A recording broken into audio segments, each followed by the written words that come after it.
America ने जब दूसरी बार ईरान पर यह हमला किया, सीज फायर को तोड़ दिया, तो यह सोचा नहीं होगा कि यह हमला उन पर ज्यादा भारी पड़ने वाला है। जॉर्डन के अंदर खून से सन गई हैं सड़कें, क्योंकि यूएस के सैनिक मारे जा चुके हैं। कुवैत के अंदर डिसैलिनेशन प्लांट को उड़ा दिया गया है और अब आम कुवैती निवासी भी बिना पानी के परेशान हैं। आईआरजीसी ने ईरान ने ऐसा पलटवार किया है कि सऊदी अरेबिया से लेकर बहरीन तक, जॉर्डन से लेकर कुवैत तक सब कांप रहे हैं। और अब डोनाल्ड ट्रंप भी सीज फायर की भीख मांग रहे हैं, लेकिन मुज्तबा खामिनी बिना बदले के नहीं मानने वाले। ये जंग अब इंटेंसिफाई हो चुकी है, बहुत आगे बढ़ चुकी है। और इसी जंग पे और चर्चा करने के लिए हमारे साथ अरविंद सिंह तेजावत जी मौजूद हैं। तेजावत सर, पहले आपका बहुत बहुत स्वागत है, शुक्रिया अपना समय हमें देने के लिए। तेजावत जी, सबसे पहला सवाल ही आज मैं आपसे यही पूछूंगा। आज की जो सबसे बड़ी सनसनी थी, जॉर्डन पे जो अटैक हुआ, जॉर्डन पे ना सिर्फ अटैक हुआ, उसके बाद जब ईरान ने एक स्टेटमेंट जारी किया, ईरान ने ये कह दिया कि शायद जॉर्डन के जो लोग हैं, जॉर्डन के जो मुसलमान हैं, वो अंदर से साथ हैं ईरान के। उन्होंने ये कहा कि जो जॉर्डन पे हमने हमला किया, उसमें इंटेलिजेंस दी जॉर्डन के अपने लोगों ने। तो इस बात में आपको कितनी सच्चाई लगती है, और क्या जॉर्डन के लोग अमेरिका से परेशान होकर अब अंदर ही अंदर ईरान के साथ हैं? देखिए आकाश साहब, इतना तो तय है कि जॉर्डन में एक तबका ऐसा है जरूर, जो कि खासकर जो ईरान, जो कि इस्लामिक रिवोल्यूशनरी स्टेट बोलता है अपने आप को, तो इसलिए एक बड़ा तबका खाली जॉर्डन में ही नहीं, बाकी सारे जितने भी जो वेस्ट एशियन कंट्रीज हैं उसमें है जो ईरान के सपोर्टर्स हैं, जिसमें इराक भी है, जिसमें लेबनान भी है, जिसमें इजिप्ट भी है। ये तमाम देशों में एक सपोर्ट ग्रुप तो है, पर वो इतना मजबूत सपोर्ट ग्रुप नहीं है जैसा कि ईरान का दावा है। ईरान ने कहा है कि वहाँ के लोग, तो लोगों से अगर उसका आशय पूरे के सारे जॉर्डन के लोग हैं, तो ये सच नहीं है, क्योंकि आज भी वहाँ ऐसे लोग हैं जो कि यह समझते हैं कि अभी अमेरिका से दुश्मनी अगर जॉर्डन ने नहीं ली है तो ये शायद उनके फायदे के लिए, क्योंकि सऊदी अरेबिया है या तमाम यूएई है, कुवैत है, ये तमाम ऐसे देश हैं जो अमेरिका से दोस्ती के अपने फायदे उठा रहे हैं, और ईरान ने जो अमेरिका से दुश्मनी मोल ली है उसका उन्हें कीमत भी चुकानी पड़ रही है। तो उनकी बात में कितनी सच्चाई है यह तो कहना काफी मुश्किल है, पर इतना सच है कि एक सपोर्ट ग्रुप जरूर है जो कि ईरान को सपोर्ट करता है। जी आखिर से जी, अब साथ ही हमारे साथ ग्रुप कैप्टन आशीष सहाय जी भी जुड़ गए हैं। नमस्ते सहाय साहब, कैसे हैं आप? ऑल गुड, जय हिंद। जय हिंद सर। यही बात चल रही थी, आज जो जॉर्डन पे हमले हुए और उसके बाद ईरान ने दावा किया कि जॉर्डन के अंदर के लोगों ने उन्हें इंटेलिजेंस प्रोवाइड की है। पर सर, आपसे मैं ये पूछना चाहूंगा, यूएस ने मान लिया कि 2 सैनिक मारे जा चुके हैं, 1 गायब हो गया, कई से घायल हैं, तो इस बार ऐसा क्या अलग था ईरान के अटैक में कि यूएस के जो डिफेंस सिस्टम्स हैं, डिफेंस सिस्टम्स, वो उसे रोक नहीं पाए और जॉर्डन में इतनी तबाही मच गई? 28 फरवरी से लेके अभी तक Akash, this is the second time जबकि बहुत ही प्रिसाइज अटैक हुआ है जी। प्रिसाइज अटैक का मतलब अच्छी इंफॉर्मेशन थी ईरान के पास कि कब हैंगर्स के अंदर यूएस फाइटर्स या US reconnaissance aircraft P-8 is a very critical aircraft, जिसको वो क्लेम कर रहे हैं कि it has been destroyed. C-17 को क्लेम कर रहे हैं कि इट हैज बीन डिस्ट्रॉयड। तो हैंगर में अटैक करने से कोई फायदा नहीं जब तक उसके अंदर एयरक्राफ्ट ना हो। और इस वक्त ये जो 17 तारीख का अटैक हुआ है जॉर्डन के एयरबेस पे, जहां यूएस बेस है, उस पे उस वक्त एयरक्राफ्ट अंदर थे। ऐसा ही एक बार हमने पहले सऊदी के अटैक में देखा था, जब डिस्पर्सल पे, एप्रन पे जहाज खड़े थे, उस समय हिट किया था। तो ये टाइमिंग बहुत क्रिटिकल हो जाती है। ये दिखाती है आकाश कि किसी ने ये इंफॉर्मेशन पास की है।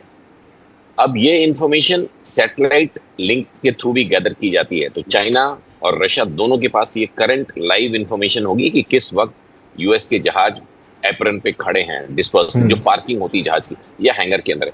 तो एक बात कंफर्म्ड है आकाश, वो ये है कि इंफॉर्मेशन रियल टाइम में ईरान के पास थी और तभी उन्होंने स्ट्राइक किया है। अब P8 या C17 हिट हुआ है या नहीं हुआ है, we will have to wait. लेकिन आज ये तो कंफर्म हुआ है, आज ऑफिशियल पेंटागन ने कंफर्म किया है कि एक 25 इयर्स ओल्ड और एक 19 इयर्स ओल्ड 2 सोल्जर्स की डेथ हुई है इस अटैक में। तो अब इसको IRGC, हाँ आप कुछ कह रहे थे? नहीं नहीं जी सर, कंटिन्यू। जी, तो अब IRGC ने इसको एक्सप्लॉइट करने के लिए, इस सिचुएशनल सक्सेस को एक्सप्लॉइट करने के लिए, और एक it is like a game कि इनके अंदर फूट डालो, राजनीति करो, अपना एक रिलीजियस डोमिनेंस गेन करने के लिए उन्होंने बोला है कि जी जॉर्डन के लोग हमको इन्फॉर्मेशन दे रहे हैं। ऐसा जाके, जैसा कि पहले पैनलिस्ट ने बोला, इसका कुछ कंफर्म करना बहुत मुश्किल होगा, क्योंकि ये इस तरह की इंफॉर्मेशन IRGC किसी दूसरे पर्पस के तहत दे रहा है।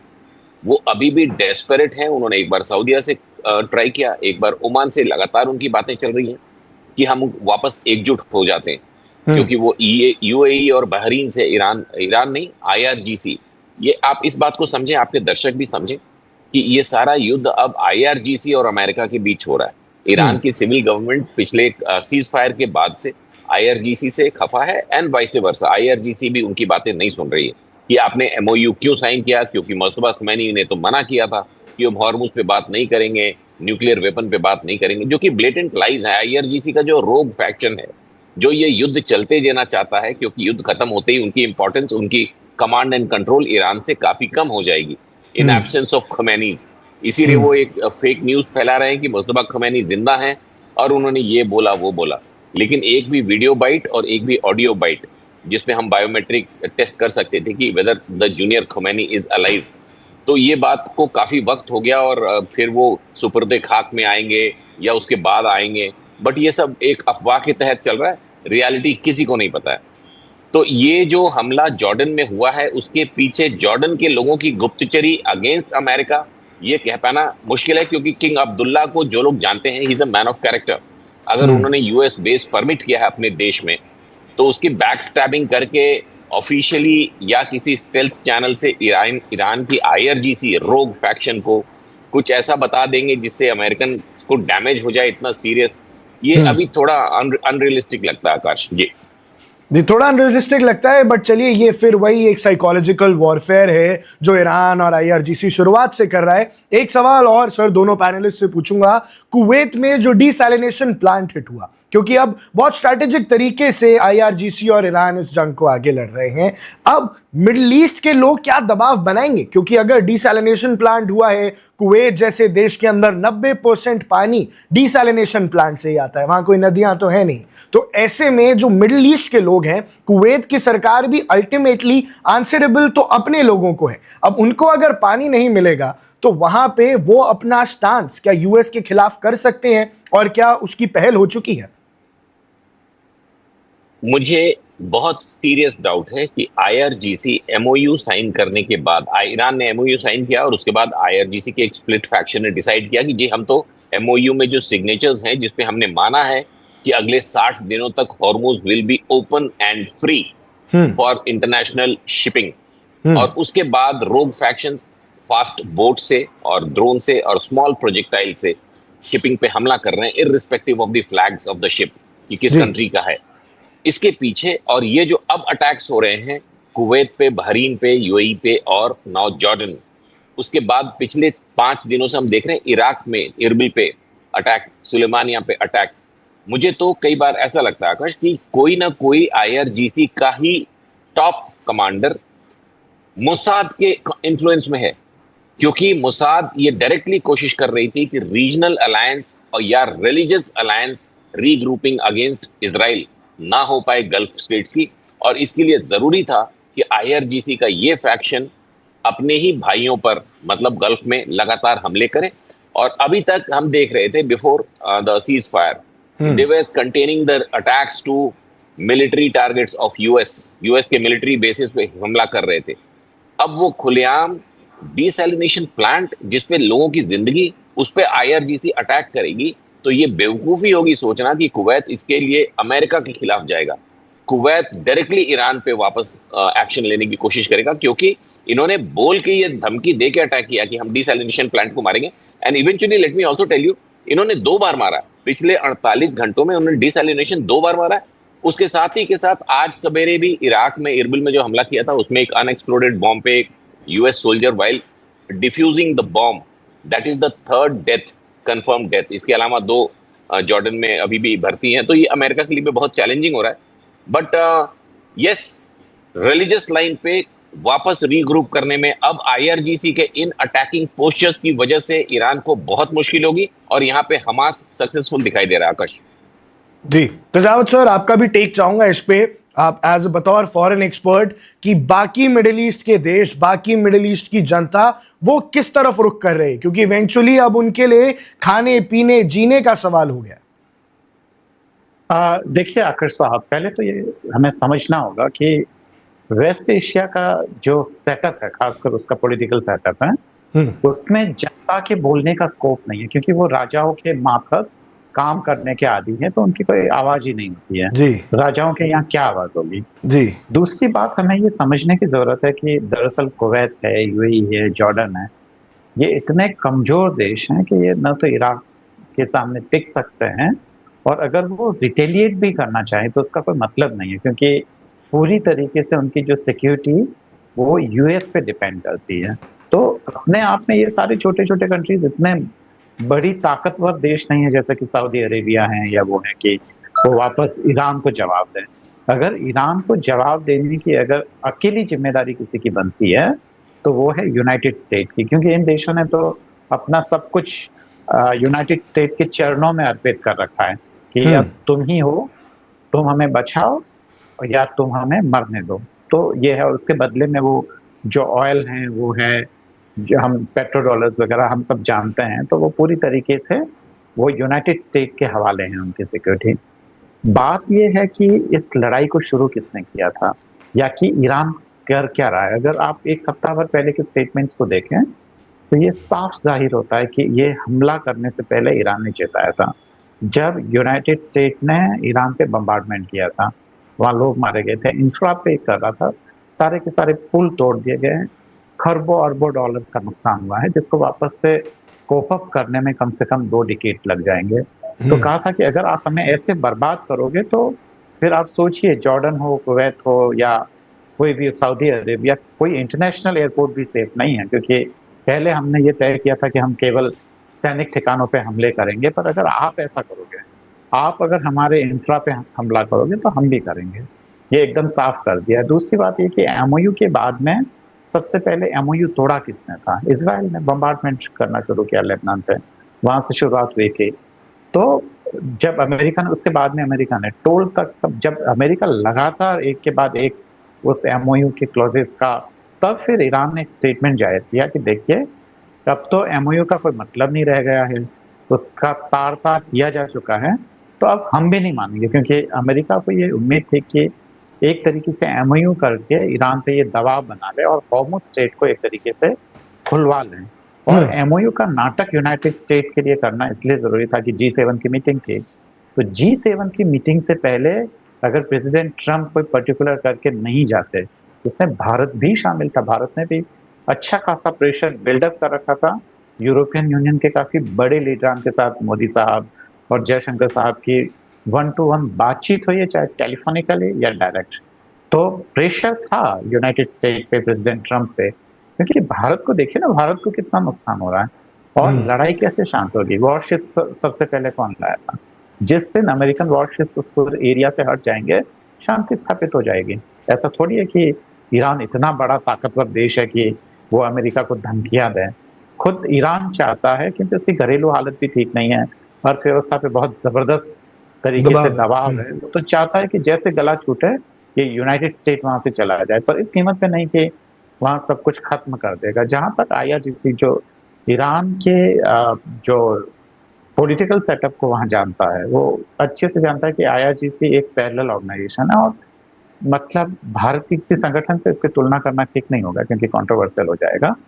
पर रिलीजियस ऑर्गेनाइजेशन दरअसल ऐसे ही काम करते हैं, और अगर वो सत्ता में आ जाते हैं तो 2 तरीके की, एक तरीके से दोहरी नियंत्रण की वो वहां होता है। और जो आईआरजीसी वो डायरेक्टली जनता को लेकर अकाउंटेबल नहीं है, पर जो चुने हुए लोग हैं, जिसमें प्रेसिडेंट हैं, प्राइम मिनिस्टर है, फॉरेन मिनिस्टर हैं, वो जनता को लेकर अकाउंटेबल हैं, पर जो फाइनल कंट्रोल है वो रूहानी लीडर के पास होता है, जो अयतुल्ला खामनेई या जो खासकर मुस्तफा खामनेई साहब है तो उनका है। और बिल्कुल आशीष शाह साहब ने बिल्कुल एकदम ठीक कहा है कि मुस्तफा खामनेई किस हालत में है ये डाउटफुल है। हो सकता है कि बहुत बड़ी तरीके से उनको, और इसीलिए वो आप देखिए किसी भी पब्लिक प्लेटफॉर्म पे वो नहीं आ रहे हैं, नहीं आए हम। या तो बयानात आ रहे हैं या वो, तो ये जो साहे साहब ने कहा है इसमें काफी लॉजिक है और ये बात सच भी हो सकती है।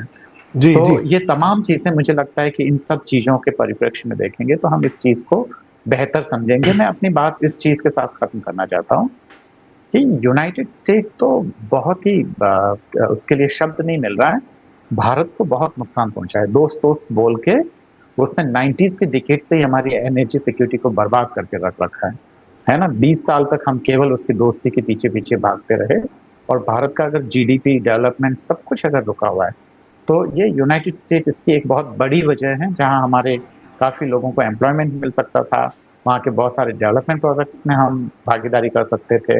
ईरान से गैस पाइपलाइन आने वाली थी, इसको मनमोहन सिंह जी साहब के समय हमें यूएस प्रेशर में हमने रोका है। तो बहुत नुकसान किया है यूनाइटेड स्टेट ने भारत का। भले ही हम लड़ाई में शामिल ना हो पर हम एक तरीके से उस लड़ाई में शामिल है भी आर्थिक तरीके की, जी बिल्कुल। जिसका सीधा सीधा जो भुगतान है हम लोग कर रहे हैं। इन सब चीजों को जब तक हम ठीक से क्लियर तरीके से एकदम हम नहीं समझेंगे तब तक हम उस यूएस इंपीरियलिज्म और उस नियो कॉलोनियलिज्म को हम नहीं समझ पाएंगे जिसने हमें तक नुकसान पहुंचाया। और वे देश तो सीधे सीधे गुलाम हैं, राजाओं को कंट्रोल कर लो। अब आकर्ष साहब, अब वो पुरानी जरूरत नहीं है कि किसी देश को गुलाम बनाने के लिए आपको वहां अपने फौज भेजनी पड़ेगी, वायसराय भेजना पड़ेगा, या अब वो वहां बैठे बैठे भी आपको लूट सकते हैं। जी आपके वो मल्टीनेशनल्स बहुत आसानी से कर लेगी, जो कि पूरे मिडिल ईस्ट में हो रहा है। जी आकर्ष साहब। जी बिल्कुल, आज के ज़माने में ये मुश्किल नहीं है। और भारत और अमेरिका के रिलेशंस पे अगर हम अभी चर्चा शुरू करेंगे तो पूरे 1-2 घंटे भी कम पड़ जाएंगे। पर सर, आज की एक और जो बहुत बड़ी खबर थी वो ये थी कि मीडिएटर्स ने एक 10 दिन का सीज फायर प्रपोज किया था। मीडिएटर्स भी क्या कहना, यूं कहिए कि ट्रंप ने एक 10 दिन का सीज फायर प्रपोज किया था और ईरान ने उसको लात मार दी है। अब ये समझना चाहूंगा कि इसके पीछे किसकी कोई स्ट्रैटेजी है। क्या यूएस की एक चाल थी जो ईरान ने पहले भांप ली, लेकिन ये अब ट्रंप सीज फायर क्यों चाह रहा है? क्या उनके हाथ से चीजें निकल रही हैं? साहे साहब, ये थोड़ा सा कॉम्प्लेक्स मुद्दा तो है आकाश, लेकिन इतना डिफिकल्ट टू अंडरस्टैंड नहीं है। ये सारा जो डिस्टरबेंस चल रहा है एमओयू को लेकर, अच्छा, एक तो ऑफिशियल कि अभी सीज फायर चल रहा है। अमेरिकन प्रेसिडेंट के प्रेस में ऐसा बयान दे देने से कि it is over, ceasefire खत्म नहीं हो जाता। It has to be officially declared by the White House या by the security council of Iran. तो ऑफिशियली सीज फायर अभी it holds, it is there. हाँ, ये जो स्कर्मिशेस चल रहे हैं कि आपने जी क्यों शिपिंग को मारा, आईआरजीसी ने क्यों मारा, तो हम जहां से वो फायर हुआ है उसको हिट करेंगे। उनके कोस्टल एरियाज में जितने भी उनके मिसाइल लॉन्चर्स या ड्रोन लॉन्चर्स या उनकी repair facilities of the ships हैं, जिसको भी हमने ये रिस्पॉन्सिबल समझा कि इस सीरीज के लोगों ने या इस जगहों से हम पे शिपिंग पे हमला हुआ है, जी हम उसको मारेंगे। Ceasefire is continuing. तो इसमें हो क्या रहा है कि जो एक इमेज बिल्डिंग अमेरिकन फोर्सेस के अगेंस्ट हो रही है कि they are not capable, they are not, मतलब they don't put their guys in the harm's way. वो अपनी इतनी डरपोक सेना को लेकर वहां पर हैं कि वो अंदर नहीं घुस पा रहे हैं कि ईरान की किसी भी जगह पे स्पेशल ऑपरेशन 82nd डिव जो है उनकी स्पेशल एक्शंस के लिए वहां पे पिछले 4 महीने से है, बट एक भी एक्शन खार्ज में, या चलो अब पिछले 3 दिनों से देख रहे हैं कि बंदर अब्बास को भी वो मेन लैंड से कट ऑफ करना चाह रहे हैं। तो शायद कहीं ना कहीं स्ट्रेटेजिक लेवल पे वो चाह रहे हैं कि बंदर अब्बास को भी हम खार्ज की तरह, जो कि एक मेजर उनका पोर्ट है बंदर अब्बास, बहुत क्रिटिकल है, मोर क्रिटिकल देन खार्ज आइलैंड, क्योंकि खार्ज आइलैंड पे तो सिर्फ पेट्रोलियम स्टोरेज है। बंदर अब्बास इनकी जुगलर नर्व समझ सकते हैं हम। तो उसको कट ऑफ किया है, उसका मेन कनेक्शन विद ईरान से कट ऑफ किया। तो कुछ स्ट्रेटजीज चल रही होंगी, लेकिन ये जो इमेज बिल्डिंग हो रही है अगेंस्ट ट्रंप, उसको लेके वो इरिटेटेड है। उसने कुशनर को या विटकॉफ को बोल रखा है कि आपको जो बातें करनी करो, लेकिन पेंटागन को आदेश है कि अगर अमेरिकन सोल्जर मरे हैं तो आपको इसका जवाब देना चाहिए इनटू सम 10 टाइम्स कि इस तरह। लेकिन फिर भी बिकॉज ऑफ अननोन रीजन जो रिटेलिएटरी रिस्पॉन्स अमेरिकन फोर्सेस अभी भी दे रही हैं वो उस लेवल की नहीं है जितना हम as a military guy I can tell you कि एक्सपेक्ट कर रहे थे। कि और तहस नहस करना चाहिए था पास आइलैंड या बुशेयर प्लांट्स को, जिससे इनकी nerve system, because IRGC is unstoppable, वो नहीं रुकने वाले हैं। वहीदी इज अ रोग गाय, उसको मुसाद और सीआईए एलिमिनेट नहीं कर पा रही है अभी। वहीदी जब तक आईआरजीसी के टॉप पे रहेगा तब तक आईआरजीसी इस तरह की बेवकूफियां करेगी, बिकॉज ये उनके वजूद का सवाल है। और इस वजह से वो ये शिपिंग को हिट करते रहेंगे डिस्पाइट ईरानियन गवर्नमेंट एक्सेप्टिंग कि हम हॉर्मुज को 60 दिन तक फ्री रखेंगे, उसमें किसी किस्म का हस्तक्षेप नहीं होगा। लेकिन नहीं जी, हमारे एडमिनिस्ट्रेटिव क्लियरेंस में ही जाएगा। ये 60 दिन के बारे में ये बातें नहीं थी, ये बातें थी 60 दिन के बाद कि डील हो जाएगी, फिर हम डिसाइड करेंगे कि टोल लेना है कि नहीं, हमारे पास आपको जहाज रजिस्टर करने के नहीं। You can not violate UN clause international shipping के लिए हॉर्मुज में, despite Hormuz. Let me tell you Akash, technical ज्ञान कि हॉर्मुज टेरिटोरियल वाटर है ईरान और ओमान का, क्योंकि उसकी विड्थ इतनी है जो कि यूनाइटेड नेशंस के हिसाब से उतनी width territorial water of the nation मानी जाती है। लेकिन इसके साथ ही ये क्लॉज है कि इस टेरिटोरियल वाटर से भी freedom of navigation for international shipping shall be permitted. तो डिस्पाइट ट्रम्प बार बार कहते हैं कि जी वो इंटरनेशनल वाटर्स है, नहीं, हॉर्मुज इंटरनेशनल वाटर नहीं है। लीगली वो ईरान और ओमान का टेरिटोरियल वाटर है, जहां से इंटरनेशनल शिपिंग आबाद तरीके से चलनी चाहिए as per the UN convention on shipping rules. तो इस वजह से ये सारा क्या आईआरजीसी को इतनी बातें समझ में नहीं आएंगी। उनके स्प्लिंटर ग्रुप्स ने ये कसम खा रखी है कि जी ये युद्ध चलते रहना चाहिए, लेकिन रियलिटी ये है कि उनका इतना, I totally agree with my co panelist कि America has been a very tough guy, very bad for India. लेकिन क्या American foreign policy versus Trump's foreign policy में कुछ चेंजेस आए हैं? ये एक बड़ा मेजर, आपने ठीक कहा कि इसमें तो पूरा आपको वो चलाना पड़ेगा सीरीज टू सी कि क्या क्या चेंजेस हुए हैं। American foreign policy versus Trump foreign policy, it's a very major debatable topic. लेकिन मैं ये भी बताऊंगा, थोड़ा सा इसमें I may sound a little biased, कि पैसे का इंडिया को प्रॉब्लम हुआ, हमारी गैस की सप्लाई, हमारी एनर्जी की सप्लाई, हमारी इन्फ्लेशन, डॉलर का पैसा थोड़ा बढ़ा, लेकिन ये सब टैंजिबल है इसलिए हम बातें कर रहे हैं। लेकिन खमैनी, वहीदी और उनके 3H और उनके इंक्लूडिंग इंडिया कनेक्शंस, उनकी जो आइडियोलॉजी है, रेडिकलाइज्ड इस्लाम की आइडियोलॉजी से इंडिया उतना ही प्लेग्ड हो रहा था जितना Germany, France, England, Australia and mainland America, जो आज से 25 साल 50 साल के बाद पूरी डेमोग्राफी को चेंज करने का खमैनी का आइडिया था, जो ग्लोबल उनका एक अम्ब्रेला था टू क्रिएट रेडिकल लेफ्ट इस्लाम, और जिसके सामने जो भी आएगा, जो भी कंट्री इररिस्पेक्टिव, उसको हम किसी न किसी तरह से पेनिट्रेट करके, नेटवर्क स्थापित करके, और ऐसा कर देंगे कि लंदन का मेयर अगेंस्ट क्रिश्चियंस बोल सकता है, न्यूयॉर्क का mayor, that Mamdani character, Meera Nair का लड़का, वो कुछ भी उठपटांग बातें कर सकते हैं।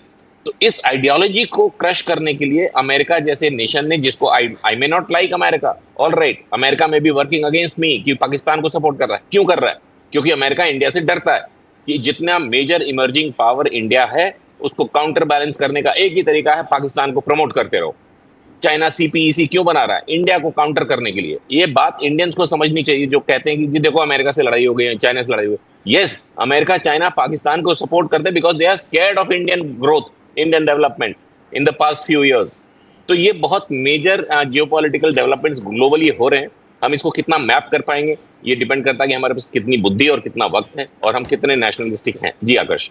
जी सर, लेकिन सवाल वही रह गया कि ये जो सीज फायर की जो डिमांड रखी है, यूएस ने रखी है, इसके पीछे उनके दिमाग में चल क्या रहा है? क्या अब वो जंग से घबरा रहे हैं और अब रोकना चाहते हैं, आउट ऑफ कंट्रोल जा रही है? बिकॉज आज ही की खबर है कि उन्होंने 10 दिन का सीज फायर प्रपोज किया कतर के साथ मिलके, एंड हुआ कुछ भी नहीं। ईरान को अपर हैंड मिल गया ग्लोबल मीडिया के सामने, इंटरनेशनल मीडिया के सामने, कि ईरान ने मना कर दिया कि अब हम सीज फायर नहीं करेंगे। तो इसके पीछे का स्ट्रैटेजी मैं समझना चाहूंगा। तेजावत जी, पहले आपके कमेंट्स लेते हैं, फिर शायद आपके पास वापस आएंगे। देखिए, अगर अमेरिका जिस तरीके से ये लड़ाई लड़ रहा है, तो सबको ये समझ में आता है कि ये उस तरीके की पारंपरिक लड़ाई नहीं है जैसा कि उन्होंने ईरान पे की थी, जहां कुछ दिनों में मामला खत्म हो गया था, और न उस तरीके की है। इसमें अमेरिका एक खास अलग स्ट्रेटजी निभा रहा है, क्योंकि ईरान बहुत ही ताकतवर देश है, क्योंकि उसकी सेना अगर हम कहें तो उसका टॉप 10 में या टॉप 20 में उसका नंबर है। तो ऐसे में उसको वैसे उन तरीकों से नहीं हराया जा सकता जैसे कि इराक को हराया था या बाकी मिडल ईस्ट के देशों को यूनाइटेड स्टेट ने कब्जे में लिया है। तो उनकी नीति है कि पहले उसे आर्थिक तौर पर अंदर से तोड़ा जाए और जब वो कमजोर हो तब उस पर हमला किया जाए। इसीलिए आप देखेंगे कि उसका सब कुछ अर्थव्यवस्था को खत्म करके आप बीच बीच में जो यूनाइटेड स्टेट के जो फोर्सेज वो बम्बार्डमेंट करते रहेंगे, उसको डिस्टर्ब करते रहेंगे। तो अभी स्ट्रेटजी है। दूसरी बात ये कि इसको काउंटर करने में इस बार ईरान सफल रहा है। उसने ये बता दिया है कि दरअसल मिडल ईस्ट में अगर तुर्की बोलेगी तो वो ईरान की बोलती रहेगी, और हॉर्मुज एक ऐसा उसके हाथ में हथियार है कि अगर यूनाइटेड स्टेट चाहे तब भी उस पर कब्जा नहीं कर सकता है, क्योंकि अगर करना चाहता तो अब तक कर लिया होता, और कब्जा कर भी लेगा तब भी वह कोई खास फायदा नहीं है, क्योंकि वहां से गोलीबारी होगी अगर तट से या कहीं और से, वहां पे इतनी माइंस बिछा लेंगे कि वहां से जहाज का जाना इम्पॉसिबल हो जाएगा। तो कुल मिला के पॉसिबल नहीं है उनके हाथ का, और बूट्स ऑन ग्राउंड हो नहीं सकते हैं, क्योंकि हुए तो ये वियतनाम से भी बड़ी 10 गुना भयानक गलती साबित होगी। तो अमेरिका एक फंसा हुआ महसूस कर रहा है। दूसरी बात ये कि जो प्रेसिडेंट ट्रम्प हैं वो अगर इस हालत में अगर वापस यूनाइटेड स्टेट लौटते हैं तो डेमोक्रेट्स पूछेंगे, यहाँ तक कि बहुत सारे रिपब्लिकन, वो भी मेरे दोस्त हैं, अलग अलग प्लेटफॉर्म्स पे भी मिलते रहते हैं, तो वो खुद उनकी पार्टी के लोग ही पूछेंगे कि आप बताइए कि प्रेसिडेंट ओबामा से आपने जो डील की ईरान के साथ वो बेहतर कैसे है। प्रेसिडेंट ओबामा ने एक सम्मानजनक डील कर ली थी जिसके बाद में एक मिनिमम एक अंडरस्टैंडिंग पैदा हुई थी। तो वो कहेंगे कि आपने इतना रुपया खर्च किया, उसके बाद में आप लौट रहे हैं तो हासिल करके क्या लौट रहे हैं। ये खासकर तब जब अमेरिकन टैक्स पेयर्स उसका पैसा भर रहे हैं और उनको एक अच्छी खासी कीमत चुकानी पड़ रही है, तो वो टैक्स पेयर कहेंगे कि आपने हासिल क्या किया। इसीलिए प्रेसिडेंट ट्रम्प में आप एक अजीब सी मतलब बौखलाहट देखते हैं कि वो कभी कहते हैं कि वो हॉर्मुज पे टोल लगाएंगे, कभी कहते हैं कि सारा जो युद्ध में बर्बादी हुई है उसका पैसा मिडल ईस्ट के देशों से ही वो वसूलेंगे। वो बेसिकली ऐसा इसलिए कर रहे हैं ताकि अमेरिकन जनता को ये सेटिस्फाई कर सकें कि देखिए हमने खोया कुछ नहीं है, हम जितना भी खोया है हम वापस वसूल करके आ रहे हैं। पर ऐसा इतना आसान नहीं है, और इसीलिए अभी की जो लड़ाई थी उसमें जो जीतता हुआ ईरान दिख रहा है, ये मानना पड़ेगा कि अमेरिका एक महाशक्ति है, उसको दुनिया की कोई ताकत नहीं हरा सकती, यहाँ तक कि चीन और रूस भी नहीं। अगर दोनों की भी अगर नेवी एक साथ मिल जाए तब भी यूनाइटेड स्टेट का मुकाबला करना पॉसिबल नहीं है। पर ईरान की जीत इसी में है कि दरअसल इतने बड़े ताकतवर देश के सामने वो टिका हुआ है, और यूनाइटेड स्टेट की हार यहीं पर है। तो जब वो कुछ हासिल ही नहीं कर पा रहा है तो अभी वो ठीक ही कर रहा है कि वो कह रहा है कि 10 दिन का सीज फायर, पर ईरान तो पहले भुगत चुका है कि ये अमेरिका इसको स्ट्रेटजी की तरह इस्तेमाल कर रहा है। ईरान को तो कोई फायदा नहीं होगा, तो इसलिए वह यहाँ पे अमेरिका को बता देना चाहता है ताकि वह जब बातचीत या कुछ भी हो तो वहाँ वह दबाव महसूस न करे। आकर्ष साहब जी। जी सर, आपने अपने आप ही मुझे मेरे अगले सवाल की तरफ डायरेक्शन दे दी, रशिया और चाइना का जिक्र करके, क्योंकि अब रशिया बहुत ज़्यादा परेशान है। यूक्रेन वॉर वहाँ चल रही है, यूक्रेन बार बार उनके प्लान्स को हिट कर रहा है, ऑयल एंड गैस प्लांट्स को हिट कर रहा है। और वहीं दूसरी तरफ अब चाइना ने भी, जैसे ही ये सीज फायर खत्म हुआ था, यूएस ने अटैक किया था ईरान पे, तो उन्होंने भी सपोर्ट किया था डिप्लोमेटिक तरीके से ईरान का। और जब से जंग शुरू हुई है 28 फरवरी से, तब से रिपोर्ट्स तो आई नहीं है कि चाइना जो है वो ईरान की मदद करता है by giving them satellite images और उन्हें इंटेलिजेंस देके। तो शायद साहब मैं ये समझना चाहूंगा कि अब रशिया पे प्रेशर पड़ रहा है, इकोनॉमी पे प्रेशर पड़ रहा है उनकी, तो क्या अब वो और ज्यादा एक्टिव होके रशिया और चाइना मिलके इस जंग में कूदेंगे और ज्यादा सपोर्ट देंगे ईरान को, more actively compare to what they were giving in March and April? Akarsh, कुछ वक्त लूंगा, 1 मिनट जी।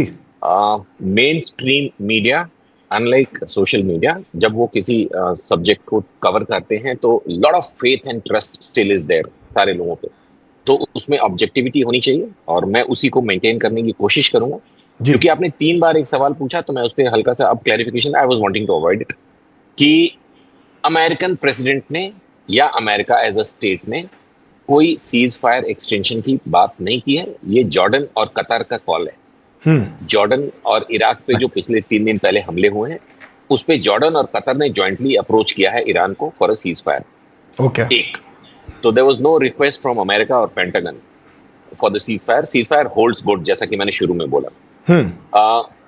दूसरा कि चाइना एंड रशिया एक एक मुद्दे को लेकर डायरेक्ट इस जंग में नहीं आएंगे। चाइना को अमेरिकन प्रेसिडेंट ने बीजिंग में 1-to-1 जी को बताया है कि we will continue to support one China policy. तो ताइपेई आपके पास रहेगा। वहां से वापस लौटते ही ट्रंप ने वो बिलियंस डॉलर की डील, डिफेंस डील जो ताइवान के साथ करने के लिए उनके टेबल पे रखी थी before he came to Beijing, जाते ही उन्होंने उसको कैंसिल, मतलब ठंडे बस्ते में डाल दिया है। ही रिपोर्टेड व्हाइल ऑन एयरफोर्स 1, जब वो बीजिंग से वापस फ्लाई कर रहे थे, रिपोर्टर ने पूछा कि उस डिफेंस डील विद ताइवान का क्या हुआ। उन्होंने बोला I have not taken a decision. वापस व्हाइट हाउस पहुंच के उन्होंने उस डील को रद्दी में डाल दिया। तो चाइना इज इंप्रेस्ड। चाइना ने ये प्रॉमिस किया था जी ने ट्रंप को, और ट्रंप ने इसको अनाउंस किया था कि जी will not entertain any military request from Iran despite losing energy. एक और जब तक रशियन ऑयल को ट्रंप, दोनों जो major Russian oil sales companies हैं उनको सैंक्शन के बाहर रखता है, क्योंकि एनर्जी सप्लाई हॉर्मुज से रुकी हुई है, तो दुनिया को ईज आउट करने के लिए ट्रंप ने एक डबल गेम खेला कि चलो Russian oil companies, because Trump का पुतिन के साथ जो इक्वेशन है और ट्रंप के जो बिजनेस इंटरेस्ट है मॉस्को में वो इंटेंस है, इंक्लूडिंग ट्रंप्स फैमिली। तो उसने उन दोनों मेजर ऑयल सैंक्शंस को, जो कि पहले लगाए गए थे, अभी रिलीज किया हुआ है। और उससे रशिया ठीक ठाक रिकवर किया अपने यूक्रेन के लॉसेस को मॉनेटरी फॉर्म्स में।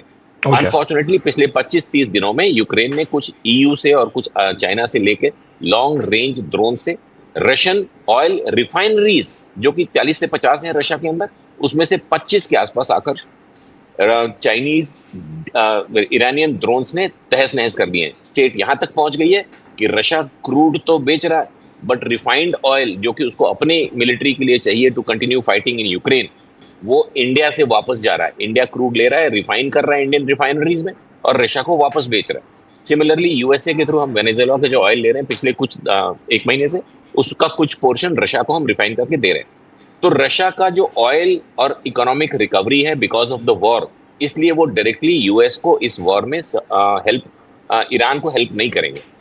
हाँ, उन्होंने 4-5 दिन पहले जो अपना डूम्स एयरक्राफ्ट भेजा था, उसके बाद आपने देखा होगा कि बड़ी प्रिसाइज स्ट्राइक्स हो रही हैं कुछ जगहों पे गल्फ में ईरान के द्वारा, क्योंकि वो कमांड एंड कंट्रोल सिस्टम जो TU-214 का है वो एक्सट्रीमली इंटेलिजेंट है, सैटेलाइट कम्युनिकेशन पे चलता है, और उसने वो मुद्दा सॉल्व कर दिया था IRGC का, जो 28 फरवरी के बाद से उस दिन तक इनका मेन चैलेंज था कि IRGC की सीनियर लीडरशिप जो ऑपरेशंस कंट्रोल करती है, वो आपस में बात नहीं कर पा रहे थे, क्योंकि जब तक वॉर चल रही थी सीज फायर से पहले, तब तक वो फिर भी एम्बुलेंस में इधर उधर जाके फिजिकली मिल लेते थे।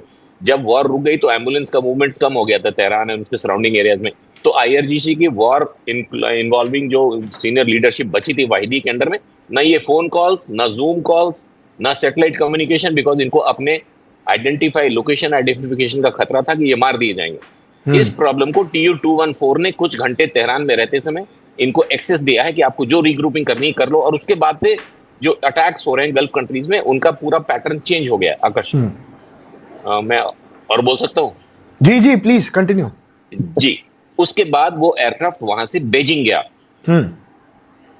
वो एयरक्राफ्ट बीजिंग के लिए फ्लाइट प्लान नहीं करा हुआ था, तो तेहरान से किसी इंसान को लेके बीजिंग गया, या कुछ 400 का कोई आइटम उठा के बीजिंग लेकर चला गया अचानक, या कुछ और, वी डोंट नो। तो ये एक टैक्टिकल मेजर मूव जो सरप्राइज की तरह अमेरिका और इजराइल को आया है, this needs to be read a little more.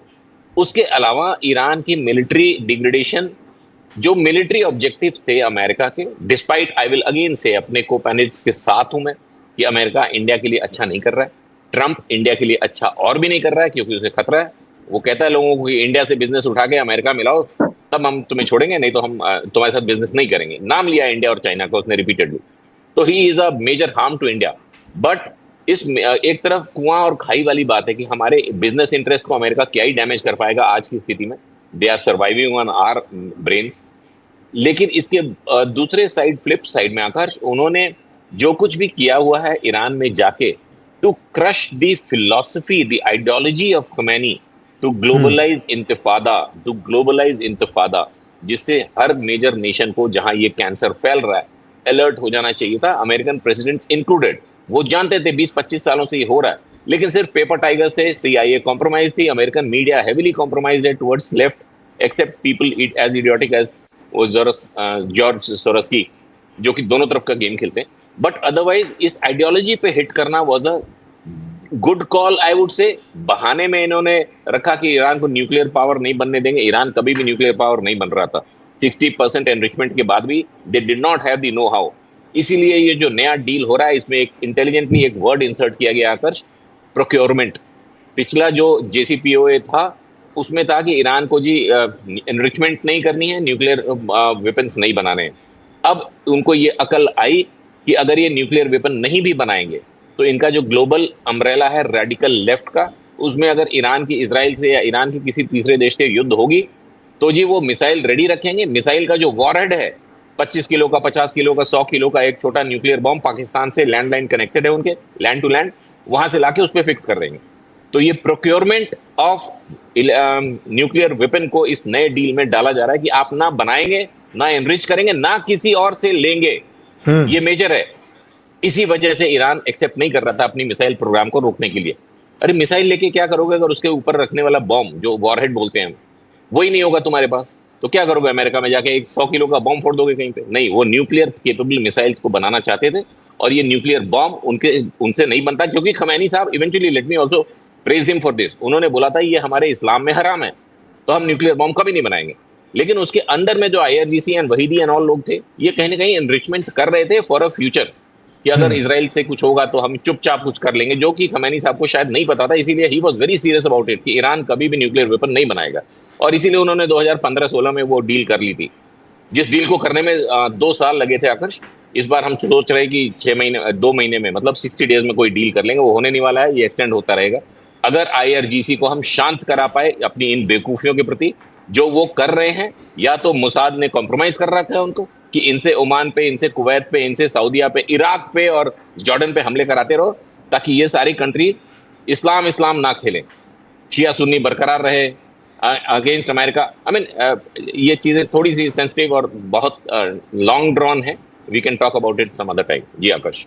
Ji sir. Tejawat sir, आपके इस पे कमेंट्स लूंगा, फिर अपने आखिरी प्रश्न की तरफ जाऊंगा।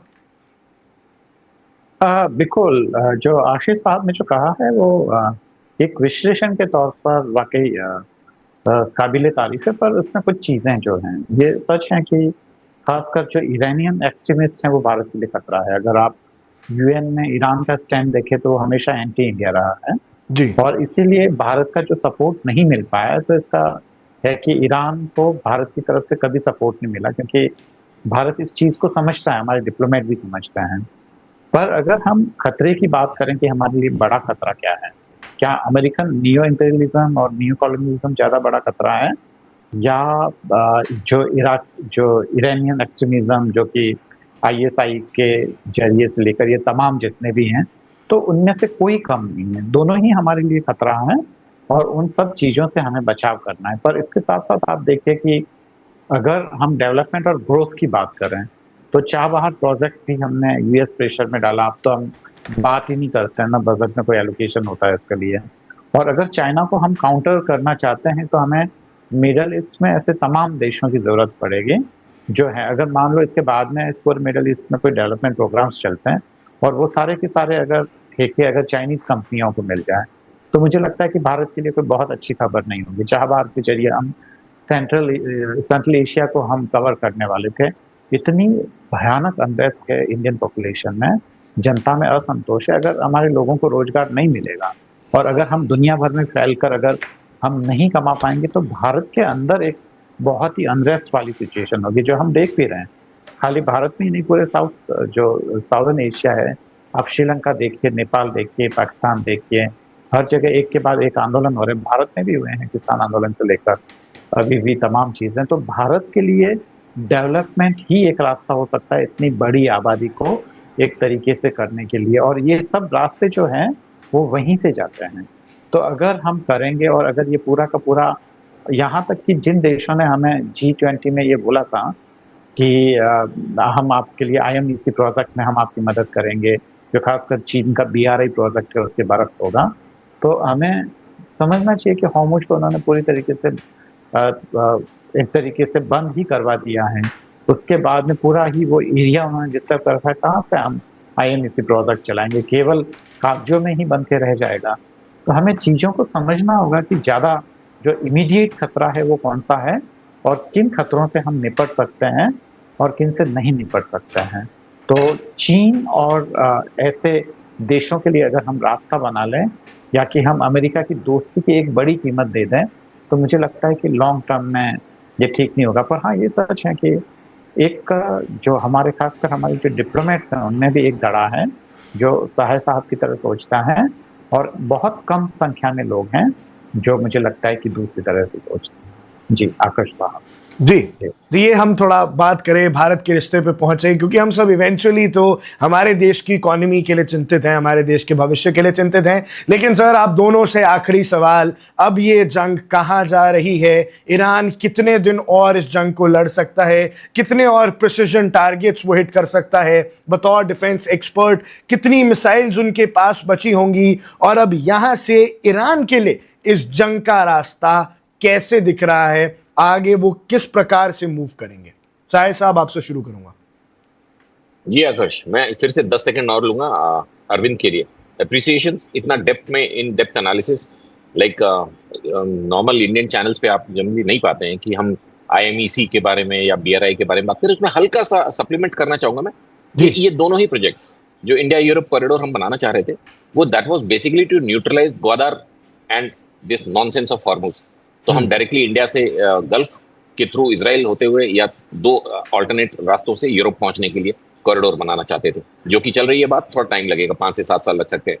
और दूसरा BRI, belt and road initiative China का, उसमें भी यूरोप क्या ही हमें हेल्प कर पाता, क्योंकि चाइना ने ये आउट एंड आउट एक डबल गेम खेला था कि उन्होंने पाकिस्तान में जो POK है, जो कि हमारा हिस्सा है, ऑफिशियली हम हैं उसके हकदार, वहां से उन्होंने एक बना दिया ग्वादर पोर्ट तक इकोनॉमिक कॉरिडोर, जिसका ये मतलब हुआ कि चाइना ने ऑफिशियली ये एंडोर्स किया कि POK पाकिस्तान का हिस्सा है, चाइना पाकिस्तान इकोनॉमिक कॉरिडोर।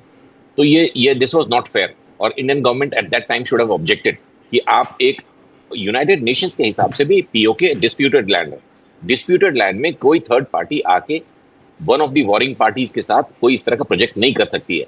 हमें यूनाइटेड नेशंस में रिप्रेजेंट करना चाहिए था और मिलिट्री इंटरवेंशन करना चाहिए था कि CPEC POK के थ्रू नहीं जा सकता। वहां पे हम फेल किए थे, हमारी foreign policy, that was one. ये युद्ध कहां जा रहा आकर्ष? ये युद्ध अभी कब तक IRGC लड़ सकता है? देखें, युद्ध में विनिंग एंड गेटिंग सक्सेस 2 अलग चीजें हैं, जीतना और सफल होना। जीत Akarsh, winning a war, victory is notional, कि जी उन्होंने हमारे 10 मारे, हमने भी 1 मार दिया, हम बहुत छोटे कंट्री है फिर भी हमने 1 मार दिया तो हम जीत गए, ये हमारी अंडरस्टैंडिंग हो सकती है। और 10 वाला कहेगा ये हमने तो 10 मारे तो हम जीत गए, तो ये नोशनल है। बट सफलता क्या है? सफलता है कि हमने जी 15,000 20,000 टारगेट्स मारे ईरान के अंदर, जिसमें से 200-300 की फोटोग्राफ्स आई हैं, बाकी की फोटोग्राफ IRGC ने बाहर नहीं आने दी। और रिस्पॉन्स में IRGC ने गल्फ में कितने मारे? 300 से 500 टारगेट्स मारे, 5,000 मिसाइलें लॉन्च की, लेकिन 300 से 500 ही टारगेट्स में हिट हुई, बाकी इंटरसेप्ट हो गए। तो सफलता अमेरिका के साथ रही है, जीत नोशनल है। ईरान बोल सकता है ईरान जीता, अमेरिका बोल सकता है अमेरिका, लेकिन जो टैंजिबल्स होते हैं ना, व्हेन यू कैलकुलेट, देन हाँ, अमेरिका का मेजर लॉस हुआ है मिलिट्री हार्डवेयर में, सोल्जर्स में। 17 सोल्जर मर जाना छोटी बात नहीं होती है। और उसके अलावा उनके जो मेजर वेपन मेकर्स हैं, चाहे वो बोइंग हो, GE हो या लॉकहीड मार्टिन हो, जो किल चेन वाले हैं, वो सारे लोग ये एक्सपोज हुए कि जी आप एक शोल्डर फायर्ड मिसाइल से F-15 को मार सकते हो। किसी ने सपने में नहीं सोचा था कि ऐसा भी हो सकता है कि F-15 को एक कंधे पे रॉकेट रख के कोई मार देगा और उसका सारा सिस्टम फेल कर जाएगा, जो कि सैटेलाइट से बात करता है, नेटवर्क सेंट्रिक होता है। तो उसमें एक मेजर एक्सपोजर हुआ America hardware companies, military companies के अगेंस्ट। अगले कुछ दिनों में अमेरिका बहुत major round 2 destruction of Iranian military targets as well as some major critical infra करेगा, ताकि ईरान की जो प्रॉक्सी सपोर्टिंग आइडियोलॉजी है, ये अभी 10 साल पुरानी पीछे गई है, 20 साल 25 साल और पीछे करके अमेरिका निकल जाएगा।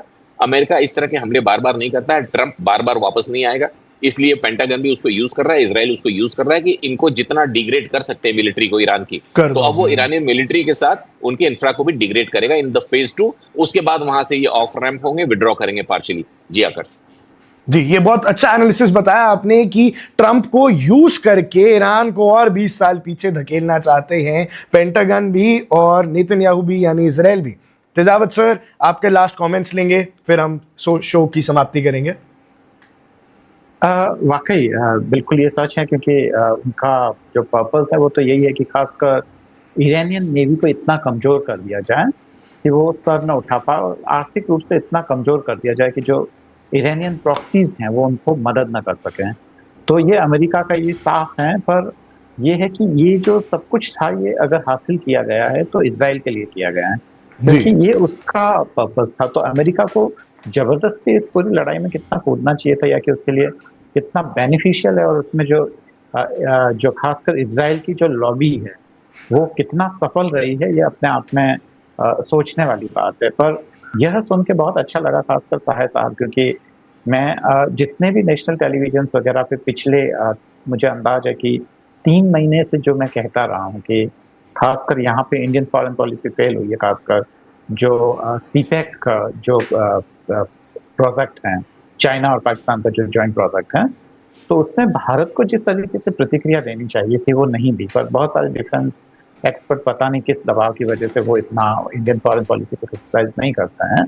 पर हाँ, ये सच है, क्योंकि वो था, और भारत खाली एक नॉर्मल ऐसा नहीं है कि उन्होंने विरोध दर्ज नहीं कराया, दर्ज कराने का जो तरीका रहा है, खासकर जो साहे साहब ने मिलिट्री इंटरवेंशन की जो बात कही, हालांकि वो इतना आसान नहीं होता है, बावजूद उसके मतलब कम से कम इसकी धमकी तो दी जा सकती थी, क्योंकि ये सब इतना था और भारत से पूछा तक नहीं गया।